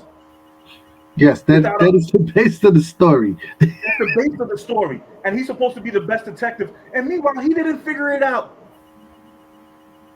He didn't figure out a lot of stuff. Well, What did he figured out? No, After the you're fact. right. You're right. After the fact. No, but he didn't figure out the ciphers. But like when there was a word riddle that was thrown at him, he threw an answer out right away.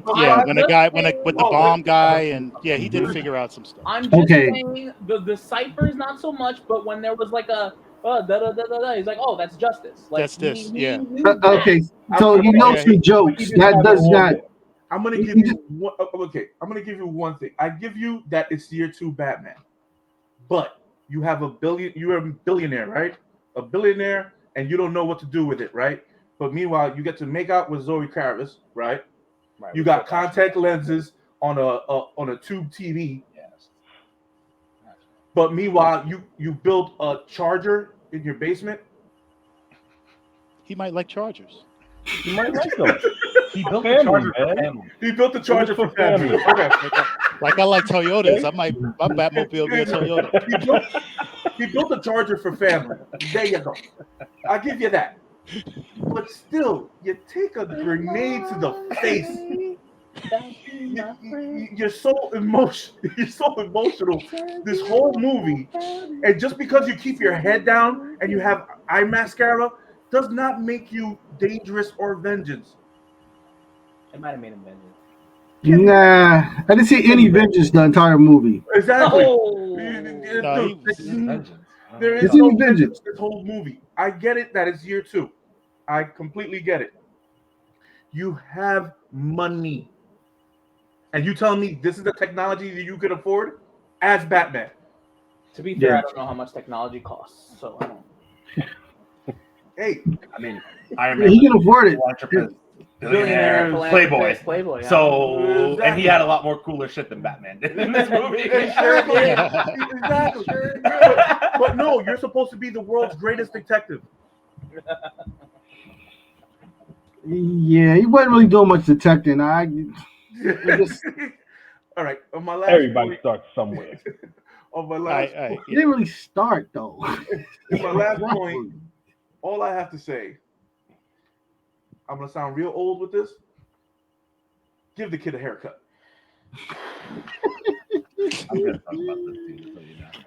Give the kid a haircut. That's all I'm saying.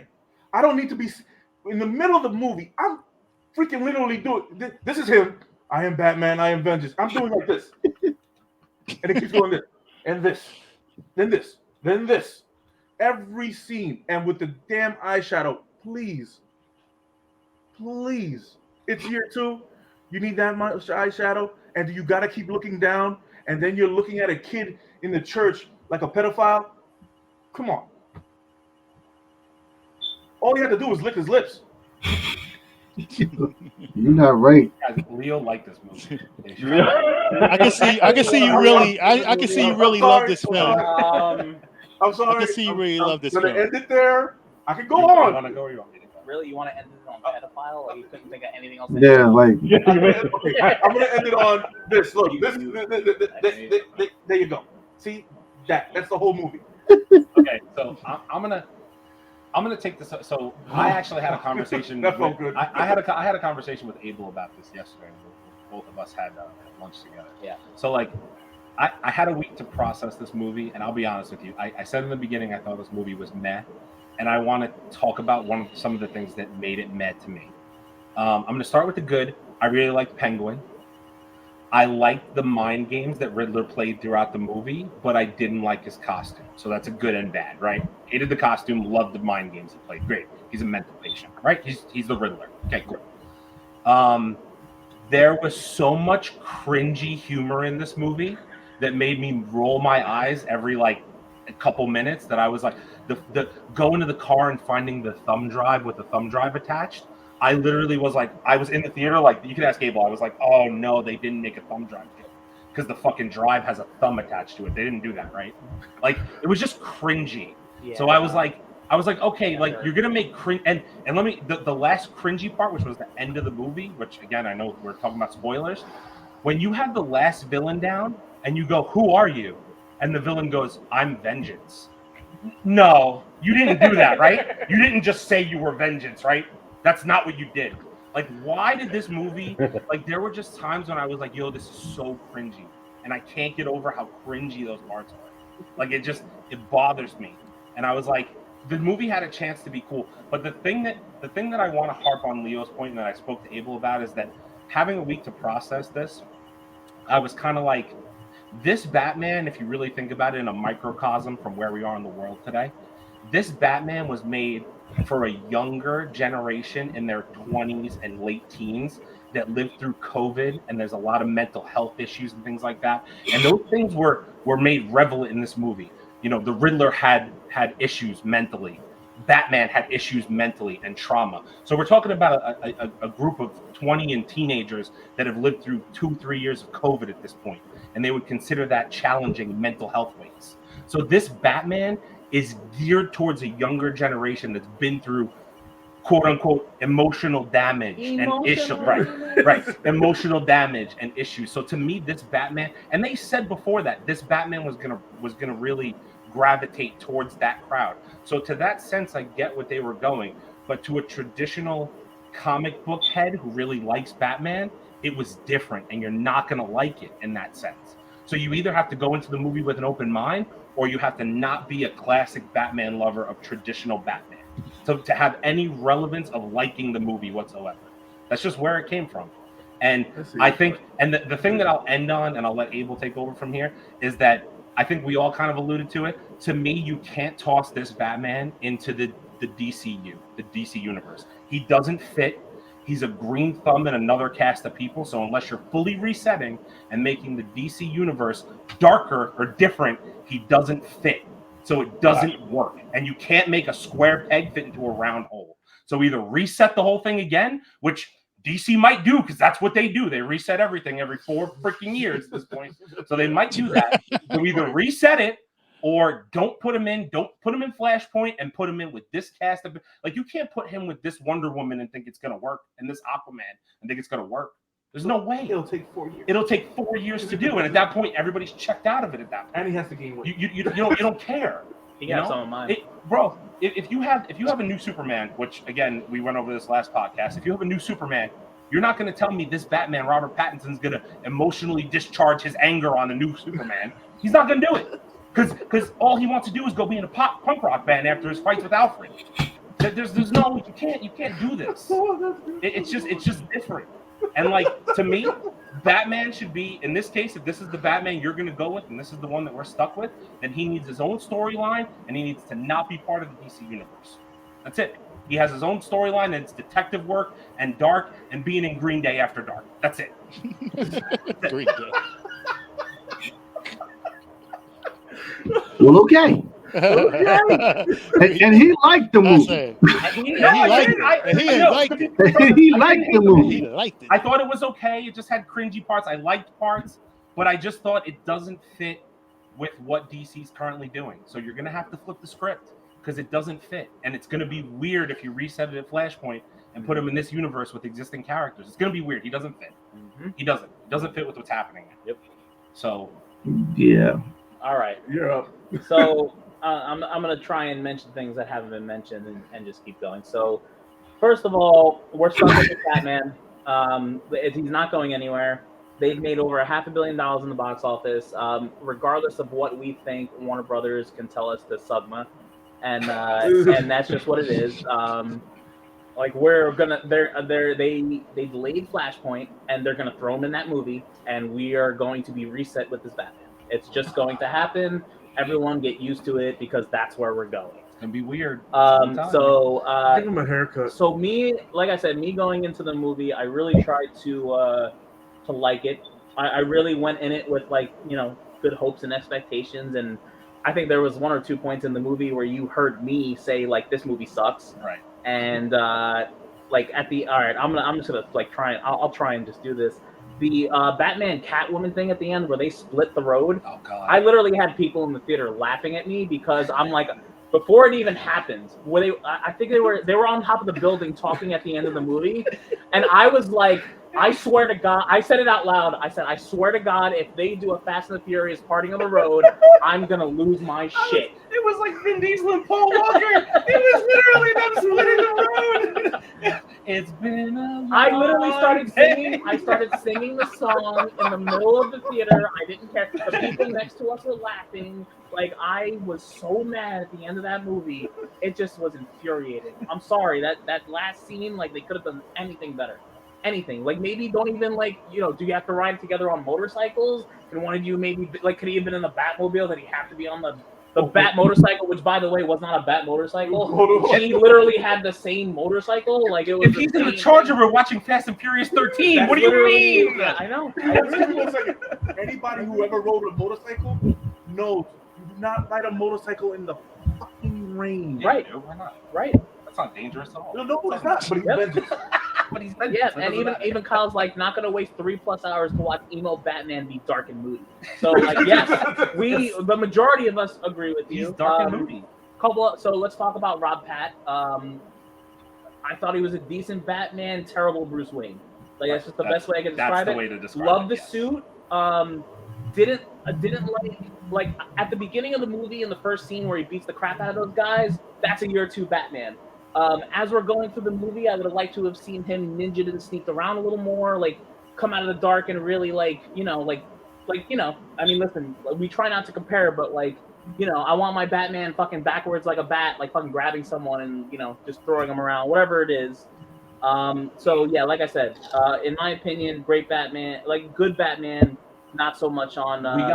We got one traditional Batman scene of when the lights went out, and you just saw flickering lights and him beating people up. That was the only traditional-ish Batman scene we got in this whole movie.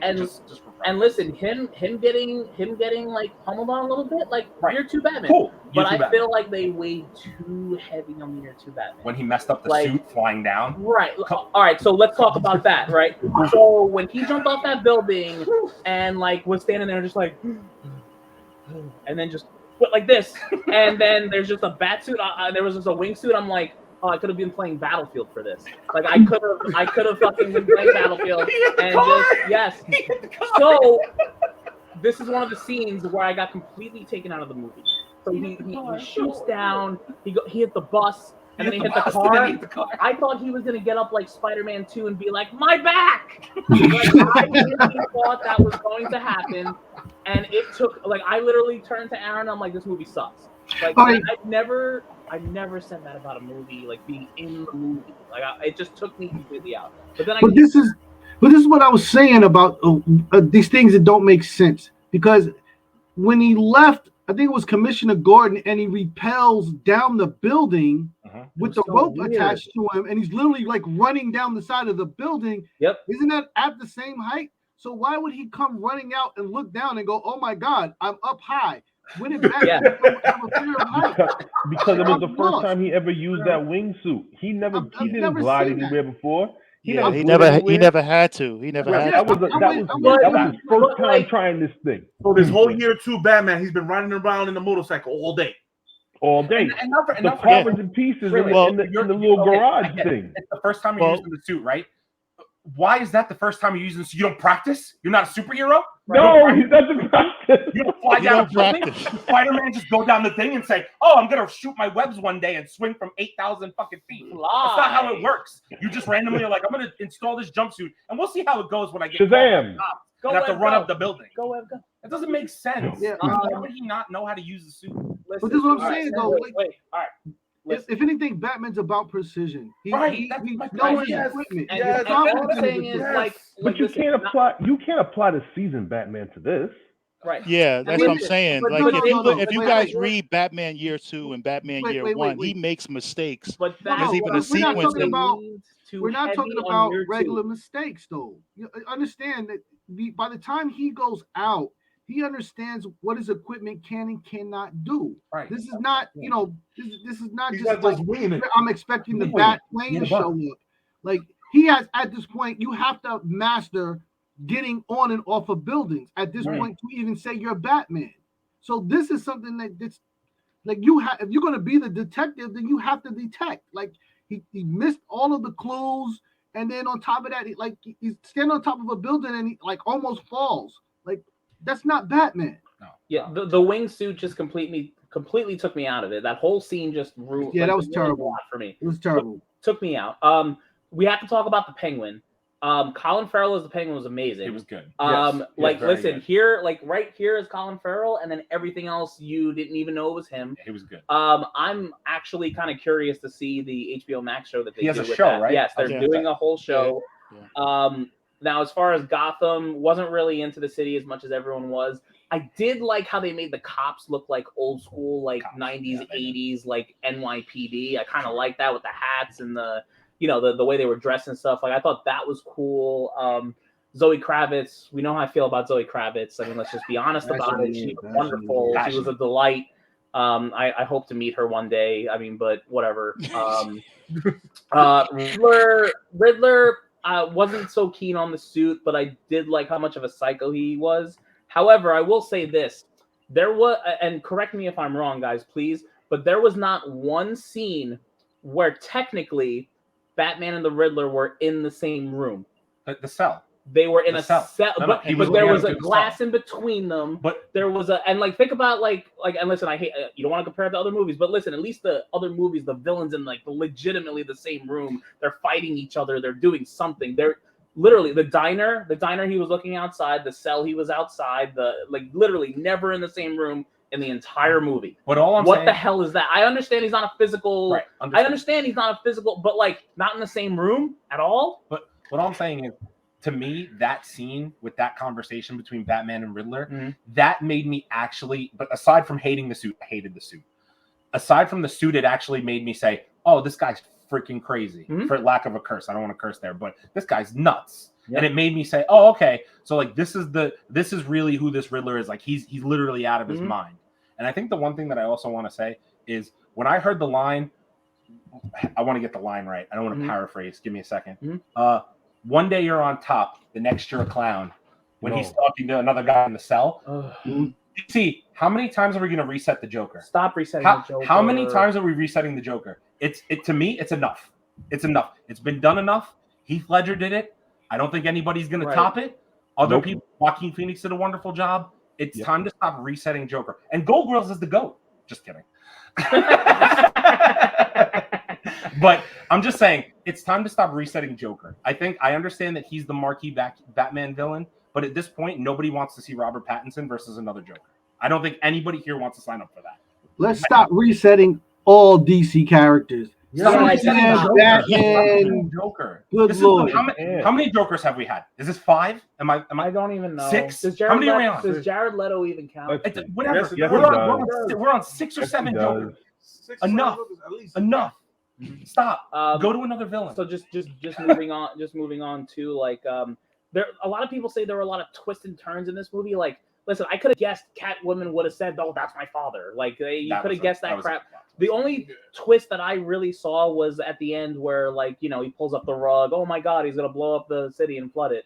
And then they all meet up at, you know, Madison Square Garden, pretty much. And there's like 58 Riddlers there with guns, and you know, we just start shooting people, and then one of them says, "I'm vengeance." Terrible. We take a shotgun to the chest. Terrible. We take a shotgun to the chest. It doesn't hurt. Not a really shotgun, but it was a double barrel. Right. Double barrel. And the most emotional scene is that moment where he cut a wire and just fell to the flooded area where water is, because you'll probably survive that. And he was fine. Right. And then let's make the movie really red and hold up a flare and guide everyone out. Like, it just.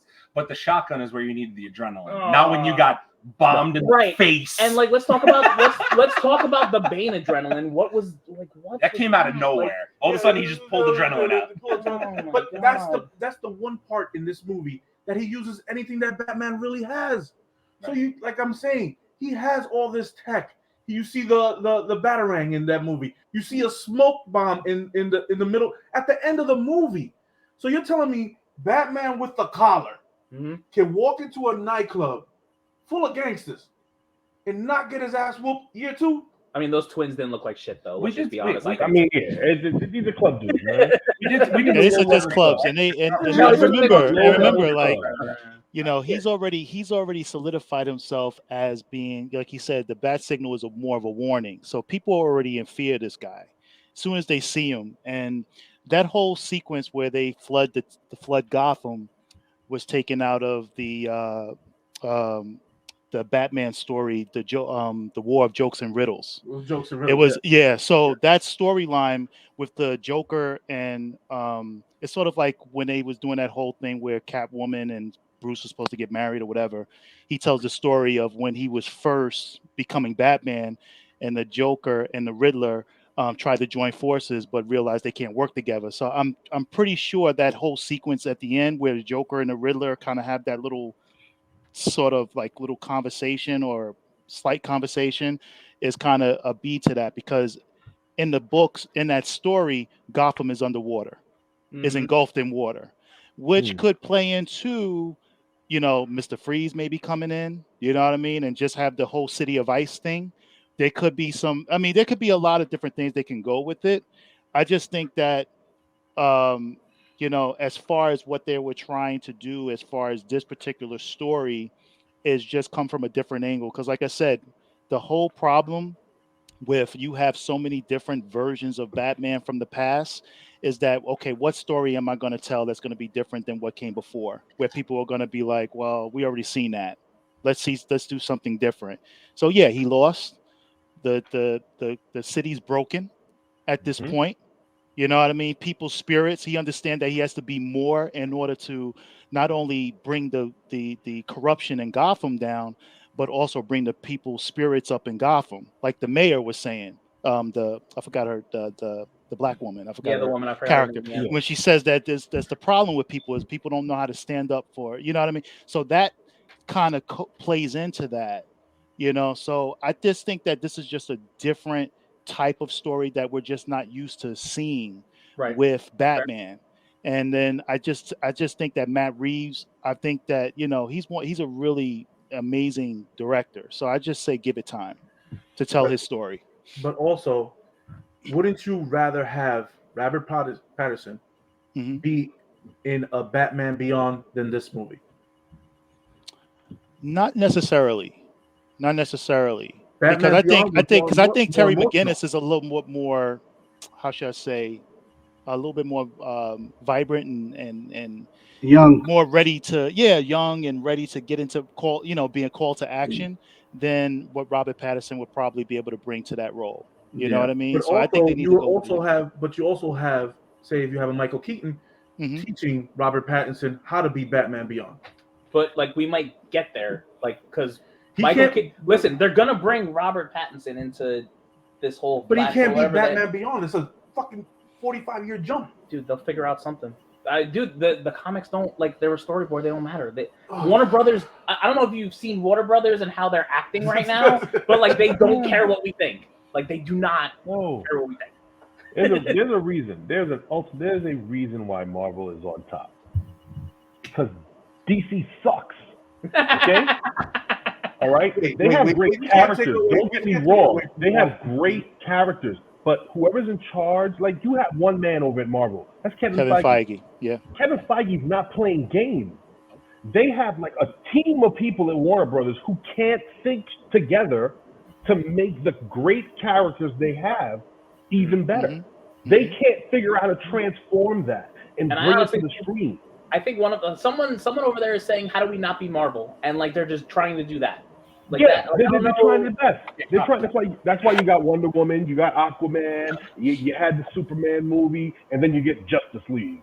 Yep. Like, come on, man! Like, really? Exactly. Because the problem here for me with DC is that DC has not yet started writing stories about people who happen to be superheroes. They're writing superhero movies, and that's why the Batman and the Wonder Woman and the Justice League fail, because at the end of the day, the actual story that's supposed to be about people, about what they're going through and what they're dealing with, it's not there. It's not there, and then you're not connecting these things properly. It's just like, every other Marvel movie, show, TV, or something that has to do with something else, and they reference it, and that what keeps the audiences engaged. You keep rebooting Superman as if we've never seen this story. Like, I don't care how many generations have gone by. Like, we all know the story. People that have never seen Superman know the story. We know the story about Batman. So why do they keep rebooting it? Like you have DC has all of these wonderful characters, but they're not using their resources. And whoever's at the top is busy sitting on their ass, afraid to do some work, and just keeps like, oh, it's 3 years later. Let's just reboot Batman again. Like, for what? Like, what are you hoping to gain? Because there's new technology doesn't mean that you get to just reboot the character. Yeah. It's the thing is a lot to do with greed and money. And also, once you have a solid Batman and you have a solid character, and you just keep rebooting the same 5 or 6 characters over and over and over again, they're not reaching their audience. I know they're trying to reach the younger audience. I understand that. But if you take out who is paying for the younger audience to watch these movies. And all right, so I got a couple of things to end on with some of these comments, and then I think it'll come back to the reboot too once I'm done. So, Mike, there's no investment in their story as a whole. They aren't making fans care because they don't want fans to care what they have. They want the money. They want the money.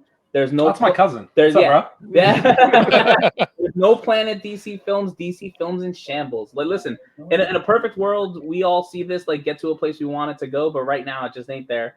Kyle, Joker, Harley Quinn are overrated. Honestly, at this point, I don't know how you guys feel, but like we've seen a lot of it. Like let's keep it moving. Let's like visit some other villains. I feel like Harley Quinn would make a better Batman villain at this point than another Joker would. Just saying. Yeah. She's a better actor. She's a better actor. And then like listen, talking about rebooted Batman and wondering if they might have done this and we would feel a different way. Do you think they will make a Tim Fox Batman from the animated series? I guess that's Tim Fox. So would make a great origin story if done right. Like honestly, if they would have just taken that and did that, I think we'd be having a very different conversation. That would be great.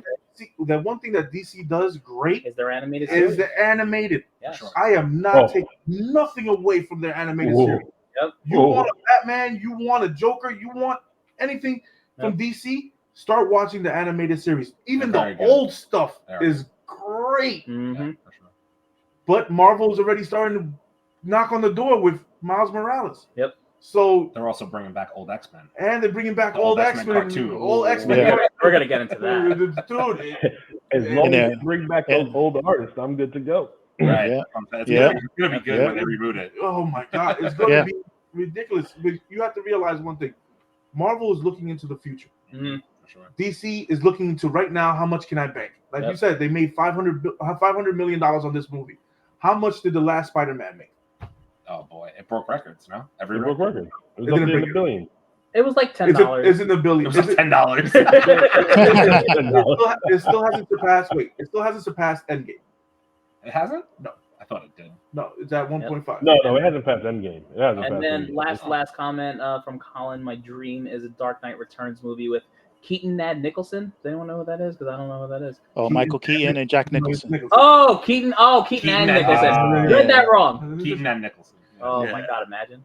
Yeah. What? Oh my God. Yeah, see, this is what I'm talking about. Batman Beyond. Patterson should have been Batman Beyond. If you want to reboot it, that's the way you reboot it. Our man PJ was here last time, like mentioned that, and that was like that's prime the time. That's the way to reboot it. If you do him and Keaton, and you have him train for Batman Beyond, you know how awesome that timeline is. Yep. In just the animated series, all you literally have to do is look at the animated series and say, "Hey, I want to do that." But okay, the last topic of the night. Oh wait, shots up. Are we switching topics? Oh, we're done. Yeah, I think that was it. No, we have to talk about Moon Knight. We gotta make it brief. All right, we're gonna make it brief. We'll talk about make Moon it Knight. brief. Let's get into this. Timing. Gentlemen. Cheers. Let's do it. All right, last topic. Very brief. Moon Knight. Your thoughts, your feelings, and I'm gonna start it off. I think if Marvel goes into that dark place that they have to go, this series will be great. By the previews alone, it looks good. But I still have I still have a couple of questions. But if they explains it in the series, And remember, also, this is an origin story. So we have to take it with a grain of salt. They got to tell us what he's about. The people that don't know about him, they have to tell us what he's about. But I think it's going to be good. Yep. I'll go. I'm here for Moon Knight. I think they're gonna do it right. Looking at the Netflix series that they brought back to Disney Plus and the fact they didn't take anything out, I have some faith in what they're gonna do. Aaron? Yeah, I would honestly say I'm looking forward to it. Like we've already said last week on the last episode, Marvel has a lot of dark stories, and Moon Knight is one of them. And I hope that it's displayed properly. And if it is, then I have a lot of hope for the series being really good. I'm very much so looking forward to it. Let's go to Wendell. What do we think? Yeah, as long as they bring my man Mr. Knight gets a lot of screen time, I'm good to go. All right, that suit, them gloves, that's my boy right there. His whole look was fire. The costume was on point. Mr. Knight, do it. Yep. All right, Chase. Yeah, like Wendell just said, you know, listen, I had a lot of concerns when they started putting this movie together, but looking at the costume right now, I'm like, that costume might be everything. It might be everything. I think it's going to be good. Yep. Charles. Oh man, I'm going into geek overload watching Moon Knight. He is like one of my top favorite characters. You know, reading his comics from when I was a kid, and he's one of the first comics I've read, and I was always in love with this with this particular character, and it's gonna be amazing just to see him on screen, and everybody else can catch up to knowing how great this character is. And it's going to be great because I think it's going to be a segue again, because I know his first appearance was in the Werewolf by Night. So again, this is just them going into that direction. So dude, hats off to Marvel. It's just a tease, man. It's such because it could go so many different ways. And that's the one thing that I do love about Marvel. They keep you in suspense for so long, and you never know which way they're gonna go. But they always end up giving you something that you like. Yep. It was so weird. They figure it out. They always figure it out. Like, okay, let's tweak it. Oh, you want this? Oh, here you go. Look, it's all a progression, man. They started off with like regular superhero people on Earth. Then they went into space with like Guardians of the Galaxy. Now you're dealing with now you're getting more into like the supernatural, dark horror stuff with all of the characters they were about to see. Yo, they are going deep into their stable. I'm all for it. Bring all of it out eventually. Yeah. And then our guy Mike over here, they already showed at least 2 personas in the trailer, and they're not revealing Mark Spector. They show Mark Spector yet? I don't know if they did. So one of the things that we saw, like one of the previews, they had. I feel like they said the name, right? They showed. They didn't say the name, but they showed 3 different personas. Right, yes. but Like I agree with Mike in that they're not showing us. They're not showing it. Marvel never shows you everything. Yeah, they're definitely not showing us like a persona that like we're all gonna fucking love. For sure. But you also got to realize this is what Marvel does. Yeah, they build up for 10 years. Right. 10 years. You got to realize. For Thanos, they built up for 10 years for and delivered. And delivered. Right. And they haven't missed. So, and also, I forgot. In the end of the Batman, there is a website to go to. If you click on that website, it gives you a little teaser trailer. This is where DC is keep messing up. Why do I have to work extra for an extra credit scene? Because we can't just have a post credit. Yeah, you just can't have a post credit scene. I just can't see the movie that I just paid $15 for, and I can't have a post credit scene. I gotta go link on the site because you want more likes. After 3 hours, I'm like, listen, I'm good with the site. Just give me something for it. If I gotta go do that extra work, like at least have a gift or get like a free, a screensaver or all right, Leo, take us home. All right, ladies and gentlemen, this has been ManCave 101 podcast. We all appreciate for watching and following. Please like and subscribe to the podcast on YouTube, on Facebook. Please share it out. Yep. Let everybody know. We're here every week to give you all the great nerd stuff, all the great ManCave stuff. And we'll be at different locations. On the comments too. And also Speak On It Comics, G Fly Entertainment, able with Oh, don't follow. Don't, Follow my brother. Don't follow. We all have everything that's going on with our lives, and we all bringing it all together to make this great podcast for all of you. So everyone, please, peace. Remember one thing. Thank you for hanging out with us. Thank you for hanging out for us. Remember one thing. Hustle for your last name, not your first. Hey, yo! I have a really good first name. Hey. Nice. I'm just kidding. All right. Peace out, everyone. Enjoy the rest of your Sunday.